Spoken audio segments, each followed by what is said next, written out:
Dengan malaikat saya tanya kepada malaikat, Assalamualaikum ya malaikat Jibril. Saya tak buka lagi Quran.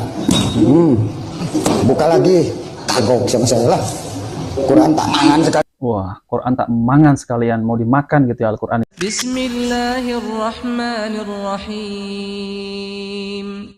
Assalamualaikum warahmatullahi wabarakatuh. Alhamdulillahirabbil alamin. Assalatu wassalamu ala nabiyyina Muhammadin wa ala alihi wa sahbihi ajma'in, amma ba'du.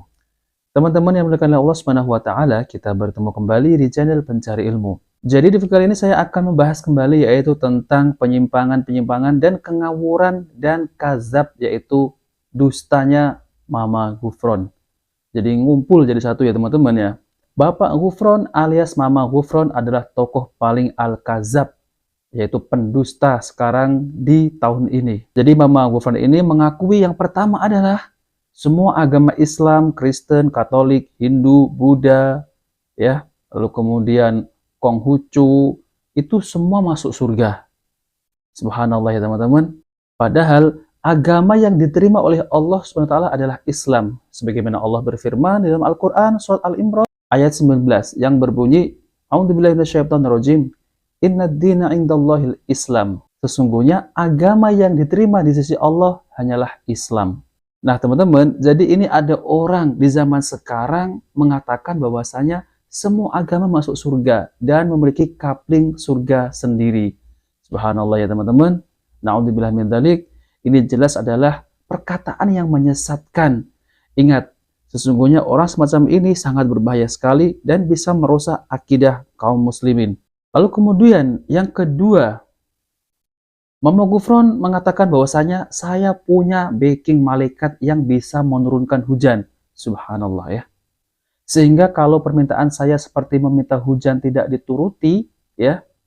Jadi si Mama Ghufron ini mengejar langsung ke langit. Allahu Akbar ya. Ini malah seperti film Kerasakti ya teman-teman ya. Jadi seakan-akan ya kalau di film Kerasakti Sun Gokong tuh, itu Sun Gokong ya meminta hujan, nggak hujan, langsung kemudian ke langit gitu ya. Ya Allah ya teman-teman ya, kok ada orang ya di zaman sekarang bila seperti ini, orang Islam lagi ya, mengaku Islam. Kalau Mama Ghufron ini tidak mengaku Islam, terserah, saya tidak akan ikut campur. Lalu kemudian yang ketiga, Mama Ghufron ini bisa mengerti bahasa dan berbicara dengan semut, karena sudah diajari yaitu Nabi Sulaiman alaihissalam. Makanya ditanya kata semut, ini bahasa semut. Bismillahirrahmanirrahim. Asyukuri innaka ya makari ya Ghufron, alkihi innaka ya ma'adar ya firman Allah. Apakah saya didoakan enggak Ghufron? Ya jelas lah.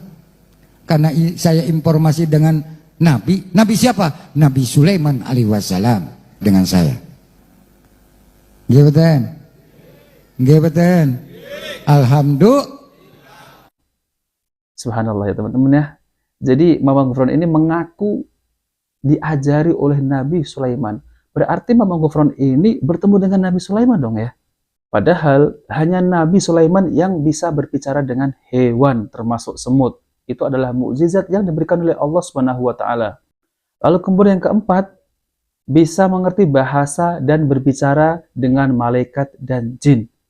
Inilah malah lebih tinggi lagi ya teman-teman ya. Bisa mengerti berbicara yaitu bahasa malaikat dan jin. Saya ini mau diapakan, Allah yang tanggung jawab karena tanda tangan. Dengan malaikat saya tanya kepada malaikat, Assalamualaikum ya malaikat Jibril. Aquli inna rahmatan Ghufron, aquli inna kalimah ummati dunya, makali inna kalia. Saya nanyakan kepada Nabi pertama. Nabi siapa? Nabi Adam alaihi wasallam. Assalamualaikum ya Nabi Adam alaihi wasallam. Rabbana quli inna rahmatan dunya, quli inna rahmatan dunya Indonesia, quli inna rahmatan tanah Jawi, kum alayya Ghufron. Allahu Akbar ya. Katanya ngobrol dengan malaikat Jibril. Dan seperti video saya yang saya upload kemarin itu ya, itu memang membahas semua video kekonyolan yang diucapkan oleh Mama Ghufron ini. Dan tidak kurang lebih ya, Mama Ghufron ini ya semestinya harus dicek mentalnya ya, yaitu kejiwaannya harus dicek. Karena ini sudah keterlaluan ya. Seharusnya MUI dan penegak hukum yang ada di Indonesia ini ya harus menangkapnya ya. Karena orang semacam ini kalau dibiarkan ini bisa merusak akidah kaum muslimin. Jadi berfatwa itu sesuai dengan hawa nafsu, meninggalkan Al-Quran dan hadis Nabi Shallallahu Alaihi Wasallam. Tidak ada yang disebutkan dalam Al-Quran. Malah saya melihat ya, Mamang Gufron ini ketika memegang mushaf Al-Quran itu malah nggak memiliki adab sama sekali. Oke teman-teman, mari kita simak videonya ya, yaitu ketika Mamang Gufron ini memegang Al-Quran ya, diletakkan di atas meja seperti ini ya. Oke, mari kita simak videonya. Saya tak buka lagi Quran. Buka lagi. Kagok sama saya lah.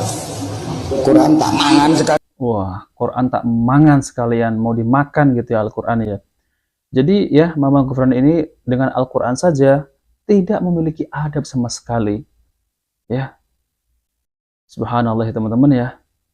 Ini adalah penghinaan terhadap Al-Quran. Al-Quran adalah kitab suci yang diturunkan oleh Allah kepada hambanya. Allahu Akbar. Nah teman-teman, kita sudah lihat ya bagaimana akhlaknya Mamang Gufron ini ketika memegang Al-Quran itu. Jadi tidak memiliki adab terhadap Al-Quran. Sampai digebrak-gebrak gitu ya teman-teman ya. Namun yang saya heran ya, orang yang semacam ini malah ada yang membela lah, yang mengatakan bahwasanya selagi tidak mengaku nabi ya biarkan saja daripada menodai hati kita. Ya ini tidak benar ya teman-teman ya.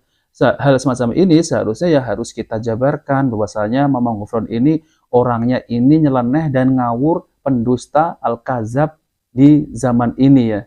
Kalau dulu kan Musailamah al-Kazab ya, yaitu mengaku-ngaku menjadi nabi yang terakhir ya. Itu Musailamah al-Kazab ya.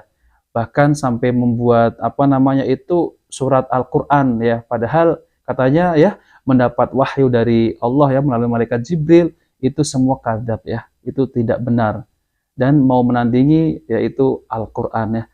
Dan ini sama seperti Mamang Gufron ini ingin menandingi bahasa Arab ya, bahasa Al-Quran, bahasa Suryani, namun itu bukan bahasa Suryani, namun bahasa karangannya bahasa Ghufroni ya teman-teman ya. Inilah teman-teman yang ada pembelanya, yaitu Buya Ar-Razi ya. Allah Akbar ya. Mari kita simak videonya. Lama Mama Gufron nggak ngaku jadi nabi, biarin aja. Jangan banyak-banyak kok. Ntar atau setara dengan nabi, biarin aja. Allah. Ya. Daripada antum nanti malah menggelapkan hati. Katanya biarkan saja ya. Ya kata Ar-Razi ini memang ya seakan-akan Buya Ar-Razi ini ya membiarkan sesuatu hal kemungkaran ya teman-teman ya. Hal yang nyeleneh dibiarkan. Ya tidak boleh, ya harus kita jelaskan kepada umat. Lawang Mamang Gufron ini mengaku bisa berbahasa semut, diajari oleh Nabi Sulaiman, dan mengaku bisa berbahasa dengan malaikat, yaitu bahasa jin. Dan jelas-jelas itu adalah suatu penyimpangan yang dilakukan oleh Mamang Gufron ini. Ya kita sebagai kaum muslimin harus menjabarkan kepada umat ya, bahwasanya ini loh, seorang yang kazab, seorang yang pendusta di zaman ini, jangan ambil ilmunya, bukan malah biarkan ya. Itu keliru ya Buya Ar-Razi ya. Coba kita simak ulang ya. Selama Mama Gufron nggak ngaku jadi nabi, biarin aja. Biarin aja. Jangan banyak-banyak kok. Ntar atau setara dengan nabi, biarin aja. Allah. Ya. Daripada antum nanti malah menggelapkan hati. Nah teman-teman yang melakukan Allah SWT, jadi itulah ya. Walaupun ada orang yang semacam itu, pasti ada yang membela, ada yang membiarkan ya. Seharusnya ini MUI ya, ini tugas MUI untuk mendatangi Mamang Gufron. Jangan dibiarkan orang semacam ini, harus ditangkap ya. Seperti seperti penegak hukum ya, harus mendatangi ya orang semacam ini. Berbahaya kalau dibiarkan, nanti malah banyak yang tersesatkan oleh perkataan Mamang Gufron ini. Dan saya sudah tampilkan video yang kekonyolan Mamang Gufron ini ya teman-teman. Nah oke teman-teman, itu saja yang ingin saya sampaikan. Jika video ini bermanfaat, jangan lupa like dan subscribe di channel Pencari Ilmu. Wabillahi taufiq wal hidayah. Wassalamualaikum warahmatullahi wabarakatuh.